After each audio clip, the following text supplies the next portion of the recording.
when I was watching Stranger Things, I like the if you watch stuff with closed captioning, they had hilarious closed captioning during Stranger Things, season 4 of it. I usually watch I took a picture of a couple of them. I watched it all yesterday. Yeah, I was up till like 11 o'clock last night watching Stranger Things. Because sometimes it's like, what does it say? The music in the first one funny. said flesh distending wetly. I was like, what kind of captioning is that? They said they had a couple of distending ones, and then wetly was one they used. I was like, I don't think people need to hear that. It's like, my favorite one is music continues. I'm like, yeah, I don't. Is that really necessary? I don't. Yeah, the music. I like it when they try to describe the music, like they're like triumphant music, climaxing. It's like, whoa. Yeah, they're like mysterious music. Sometimes it says that. I was like, I don't know if I agree with your assessment of this music, but that's fine.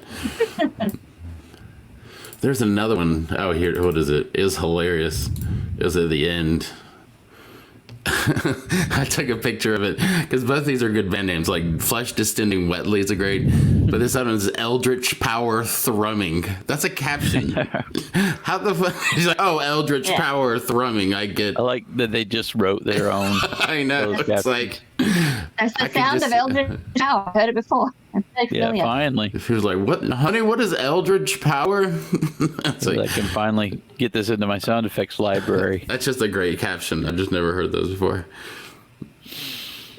Anyways, Stranger Things, the season that came out is so meaty, and they put everything out at once. Like, you guys are killing. I mean, I enjoy it, but I kind of. The older I get, I should have done this week to week, because having like hour and 20 minutes week to week would have been very satisfying. I think the numbers are actually supporting you here, because, you know, Netflix probably took the biggest hit and not understanding. Like, I don't understand why we're not constantly gaining subscribers and why we're losing subscribers. Like, well, first, you can't constantly gain subscribers. There's only so many people in the world that are going to subscribe to Netflix. So a business model that is only based on trying to bring in new viewers and doesn't care about retaining old ones is inevitably going to hit this problem where you're like, hey, actually we had a drop off. It's like, yeah, you got to have stuff. Stranger Things is like the only consistent show they have where they keep bringing it back. Like a season 4 on Netflix is almost unheard of. Because after like 2 seasons, they're like, nobody's going to subscribe just because of that. So forget it. One of the or the Cowboy Bebop was like that. Like, we didn't have a chance to watch it and found out it was canceled a week after they dropped every episode. Nobody had time to even see it. Who did it? Was Captain Midnight did the video about it? But he come Russian Doll to Session. And the same thing. He's a Russian Doll. The season came out in succession. You Google numbers. Like, nobody watched Succession because it's like the first. Even though it was critically acclaimed, but Russian Doll had all the hits and stuff. Had more publicity. But they kind of was like that. But they kind of let build its audience. Well, but it's week to week, and it's almost every couple of years. But they're just talking about with Netflix because they don't do that. Also, don't let it build, because the problem is just that anything comes out, they all come out at once. By that next week, it's not on the front page. It's like something else coming out. Like it's not consistent. You've already watched it all, and you've already forgotten it because you watched it all at once. So you're not getting. There's not.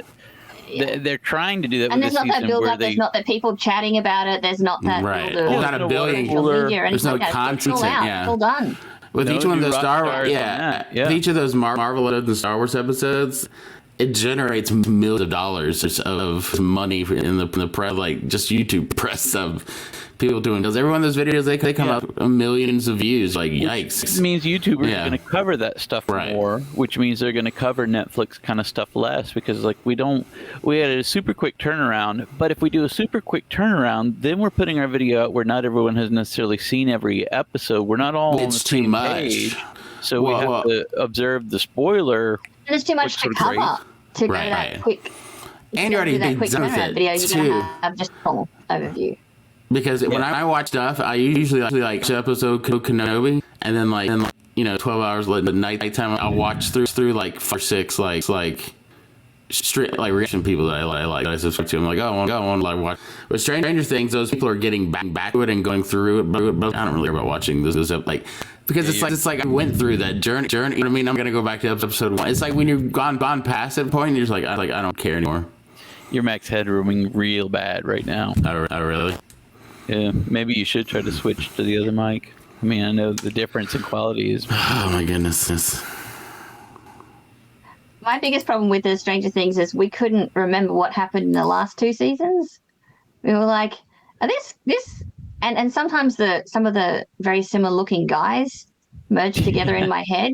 So there's this whole subplot where she's like, she wants to date her ex-boyfriend again, who she swapped out for the other guy in season 2, I think. And I'm like, they look so similar. I don't care which one she's with. I was like, he rocked up and I'm like, oh, her boyfriend's here. And I was like, oh no, there's a whole thing because that's actually her ex-boyfriend. And I'm like, I thought that this year's kind of weird anyway. too, because the way they have everybody split up, it feels like some people had limited availability, and so they just punished them narratively. It's like, okay, well then you guys have to sit in a hotel room for 4 episodes, and that's your arc. Like, like half of the cast were like spent like what's his name? Yeah. They had to spend like 5 I guess they really demonstrated how unimportant like that main 2 guys are. Yeah. Really. Yeah, to find Elle, who is like having her own fun story away over there, and we don't really care about what you guys are doing. That was the weirdest thing, because every year they have the Superman problem. Every year on Stranger Things, we have to figure out how to bench Elle because we made her too powerful at the very beginning. So she has to lose her powers or not use her powers or something. So she has the same arc every time. And it's, what is Elle going to do that will keep her benched until like the last 2 episodes? And then she'll come up and just easily. Also, they know that the most interesting thing about Elle is that she's got this mysterious past, so they have to keep bringing that back because apart from that, there's not a lot of interesting stuff about her as a character. They're not building on her learning about the world around her. They have to keep digging back into her past to find new surprises. And maybe she killed a bunch of kids. She obviously didn't kill a bunch of kids. That was not a very big shock to find out it was the creepy guy who was trying to make her bring out powers. Ooh. If they had committed to that, it would have been bold. Like, you're like, ooh, yeah, because all kinds of things could have been going through her head at that point. They were messing with her head. Like, it could have been her. But no, they're like, no. Yeah. And we actually got there was 2 points where if they had have committed, it could have worked. We got a weird if they had had spoiler on it. Actually kill people? Oh, did you? Well, what happened was we're watching the Nightmare Man Vecna or whatever. I think they have a full-blown TSR tie-in deal because they just name them directly after characters from D&D things that seem to have, because I think there's like a Vecna like box set coming out or something from TSR, so they're like just directly shilling for D&D now. But we were looking at that going, is that a guy? Like, he's pretty cool. Is that someone we know? Is that a known actor? So Megan looked him up, like, oh, it's this guy. And we were looking at him like, nah, I don't know that guy. And then like in episode 4 or whatever, the orderly at the psych ward, like, oh, there's the guy. And then in the end, so the whole time we're like on board with like, okay, so that guy's Vecna and all that. We're not thinking a thing about it. And at the very end, we're like, they're making a huge deal out of it. And you're like, I don't think we were supposed to know that. Like, I think this was supposed to be a big reveal, but our knowing who played that was a Vecna, good reveal. Like, not knowing, it was fun. Not knowing was good. Like, we knew that he was going to be the bad guy and kill the kids, but I didn't quite going to be Vecna until that episode. And Nancy's running around his house. We did like all of the Nightmare on Elm Street references with Nancy. He felt very Freddy Krueger, and then they chucked Robert Englund in there. I thought that was fun, though. I did like that. If they had gone with 11 actually being the killer, that would have been cool.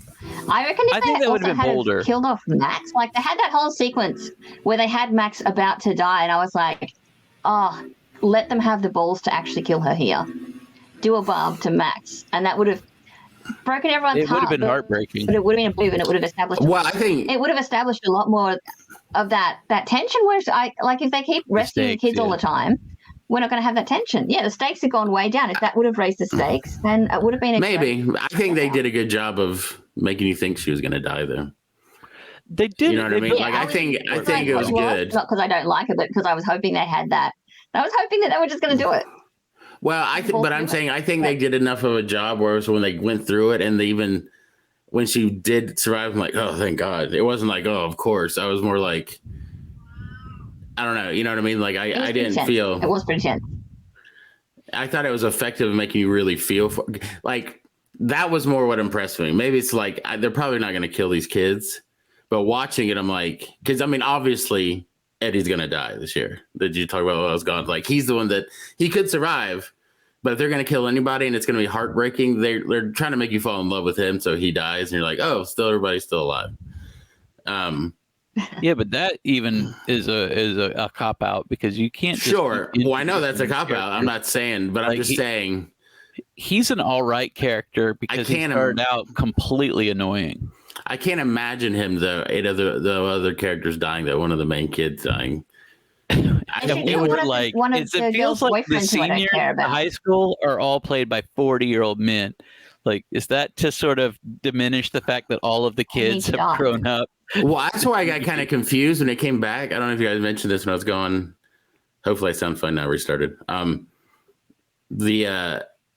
Because it's been so long and I didn't rewatch it, and then last time it was during the summer. But for some reason, I thought Steve and like Nancy had already graduated because they had jobs. They were trying to get jobs, like. And I was like, wait a second, are they still in high school when this started? I thought they were like gone last season. A newspaper and stuff. And I was like they're still seniors. But it makes it weird. I was like, they were like sophomores when this started because they felt like seniors when the first season was happening. You know what I mean? Like, but didn't they say the other guy has graduated? The guy that she used to be dating. Steve is out. Yeah, one of them has graduated, but Nancy was. Is he? Because he's at he's at every pep rally, so I thought he was. Maybe he is graduated. He said something about. No, he just dates high school girls. Because we were saying the same thing. Are they in school or out of school? Maybe it's because he was at the pep rally. It confuses the hell out of me. Because I'm like, wait a second. He's the high school hero, so he just keeps. Oh, he's Matthew McConaughey. 12. I keep getting older. They stay the same age. Because Eddie had that big speech about in a month we're going to walk. So that gives you a bit of an idea where everyone is about to graduate. Yeah, it's spring break. Yeah, I mean, he's a senior. Nancy's a senior, I guess. Then Jonathan, who's not there, is also a senior. And they're all freshmen, right? Jonathan, who did not matter at all to this storyline, so much so that they got his girlfriend back with her. Jonathan barely. They have just written a love story for his girlfriend. Like, God, did that guy just begrudgingly come back? Because he's literally just been. We were just talking about that. I'm going to keep talking about that because it keeps that plot, Nancy and her switching between boys, is so annoying to me because there is no plot reason for it. There's no character reason for it. It's just like she picks one guy in season 1, even though she spent all of her time with the other guy. And then season 2, she switches over for no reason. They just spend a lot of time together and are like, oh no, now we do want to be together, even though we firmly established earlier that she chose the other guy.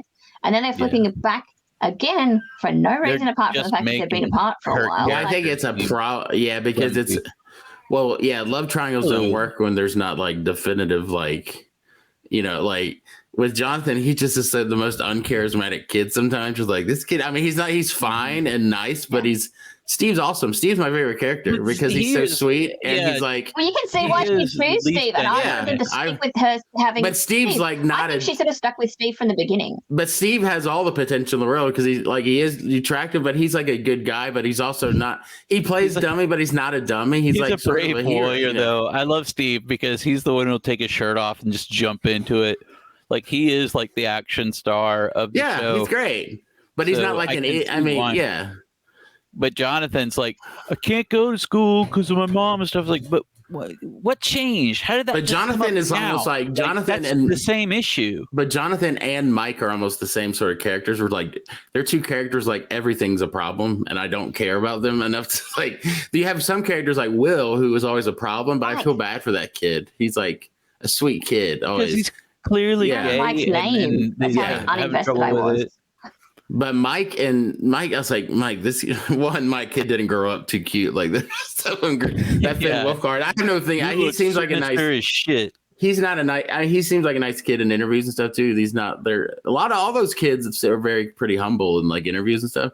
and fun. Like you watch one, but he they all got like, they're growing up and they're like movies kids. He's a weird looking kid, but he's always been my least favorite character. I think he'll grow into it. He's got a good bone structure, and he's just in that giraffe stage right now. Yeah, he could be like a weird Steve Buscemy kind of character. He's just a little lanky, so he could he's not like weird looking or anything. And he's got that big hair and everything he's in. That doesn't help him any. Yeah, he's got a look.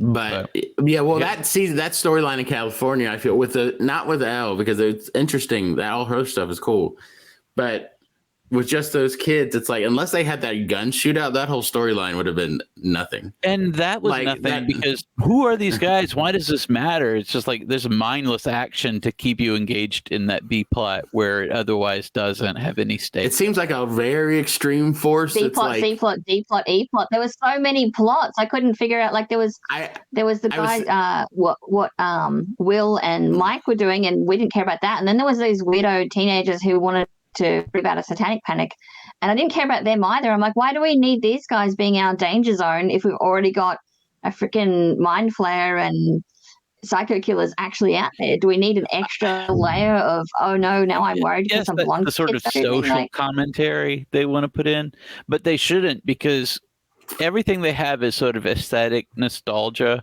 but none of it matches. You cannot be telling me that these people are like openly gay. They're like in a high school in an interracial relationship in like the Midwest in the 80s. It's like, I don't want them to talk about that kind of stuff because I don't want that to be what the show's about. But you're having that in there and you're not talking about it. So just admit that it's a pastiche. You can't do Satanic Panic as a social commentary if you're going to avoid the commentary and every on the gay thing. She's not openly gay. She's not openly gay. I guess she hasn't said to the one girl that she likes, but still. None of the rest of them know that she's gay. He hasn't told them. That's why everyone keeps on saying, "Oh, why aren't you getting with her?" He hasn't told any of them that she's gay. All right, I'll give you that, I guess. And Will isn't openly. He's just not as subtle as he thinks. Well, I just think that actor is really gay in real life. So I think that one's a weird one. I'm not sure if the show's doing it or if he's just. I think he kind of came up organically for the show because the way they positioned Will, like he was kind of the odd man out, and everyone started identifying him as like, well, it seems like Will might be gay, and they're like, well, no reason. He might be gay, or they might do something a little bit more interesting with him. They might make him asexual or something like that. Because it's hard to nail down. Whereas that he seems to be uninterested in anything else hitting on him. That's fine. That doesn't necessarily put him in the other camp. The hots for Mike though, like he keeps alluding to, like these, sometimes you like someone and then they're right there and you don't say anything. He's got that dang poster. He's not showing anybody. It's and Mike's like, yeah, that sucks. Like he has no understand, or he's just a sensitive kid. And Mike's cheerfully oblivious, like most teenage boys. He is perfectly portrayed because he doesn't give a shit about anyone around him. Well, and that's his why girlfriend is going through stuff. He has no idea. His best friend is like he's ignoring him completely. Well, I've always wondered if he's my least favorite character because is this just Finn Wolfhard kid like this? But in the I watched their little premiere event where they all talked about their character, and he gave the most honest, upset. He's like, "What about Mike?" He's like, "Well, Mike always makes bad when Mike's at the beginning of all these seasons, he always makes really bad decisions because he's very self-aware."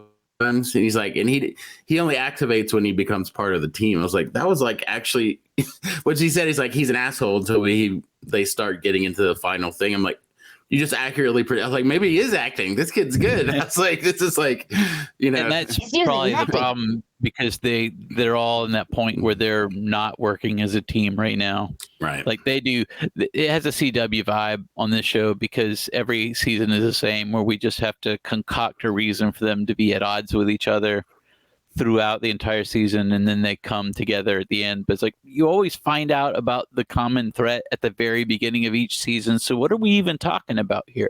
Like nobody seems to be actually concerned about what each other's doing. Like they every now and then they have a throwaway line of, and we can't even reach those other guys, but we assume they're fine. even though there is this, killer on the loose and the upside down's coming back, blah blah. We can't even reach them, but I'm sure that there's nothing going on. Mum's just like gone to Russia and just like she's assuming everything's fine. Like, how long's she been in Russia for?